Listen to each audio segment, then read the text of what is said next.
समस्त आदिवासी सर्वांगी विकास ट्रस्टना हड़ाद द्वारा नवा वर्ष निमित्ते स्नेह मिलन कार्यक्रम योजायो। दाता तालुकाए मोटाभागे आदिवासी वस्ती धरावतो तालुको छे अने तेमनो मुख्य व्यवसाय खेत मजूरी छे। खेती करीने ज पोतानुं जीवन निर्वाह करता होय छे। त्यारे समय साथे जेम जेम समाज आगळ वधतो गयो तेम तेम आदिवासी समाजमां पण शिक्षणनो व्याप वधतो गयो छे।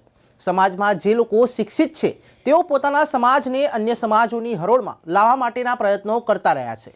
समाज में कलेक्टर, डीएसपी, पोलीस तेमज शिक्षकों और अन्य नाना मोटा कर्मचारीओ पण छे। आ उपरांत जिल्ला और तालुका प्रमुखों, सरपंचों, डेलीगेट, पंचायत सभ्यों और विधायकों जेवा राजकीय आगेवानो पण पोताना समाजने आगळ लाववा सतत प्रयत्न और परिश्रम करता रह्या छे। आज अमे अहींया एक दिवाळीना शुभ पर्व माटे एक स्नेह मिलन तरीके राख्युं छे अने आदिवासी समाज मळे अने एकबीजा दुःखनी वातो करीए एटला माटे बधा मळ्या छीए। अने जे पिछला वर्षों जे समय जतो रह्यो छे एमां अमारा बाप दादाओ आवी रीते नता करी शक्या ए अमे बधा भेगा थई अने अमारी अज्ञानता अने अभणताने एक बाजू करी अने बधा एक थईए एटला माटे अमे बधी आखी समाज मळ्या छीए।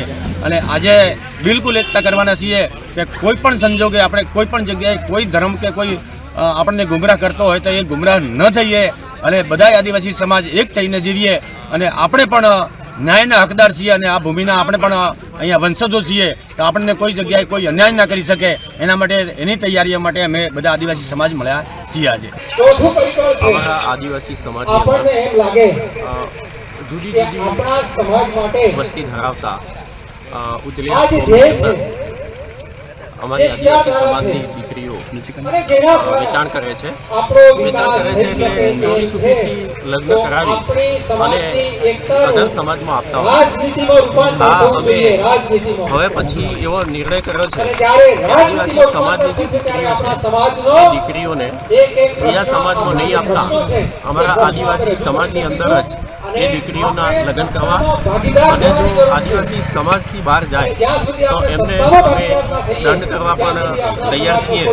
અને હવે અમે આજે આદિવાસી સમાજના બધા પ્રતિનિધિઓ અને આજે સમાજના આગેવાનો ભેગા થઈ અને નિશ્ચય કર્યો છે કે આદિવાસી સમાજની જે દીકરીઓ છે એ દીકરીઓને બહાર આપીએ છીએ તો એ દીકરીઓને ઘણી જ હાલાકી ભોગવવી પડે છે અને એ દીકરીઓ પરત આવતી હોય છે ત્યાંથી શહેરમાંથી અને અહીંયા આવે ત્યારે બંને વર પક્ષ અને કન્યા પક્ષવાળાને બંનેને હાલાકી ભોગવવી પડતી હોય છે, જેથી આજ પછી અમે સમાજની દીકરીઓને બહાર આપવાના નથી।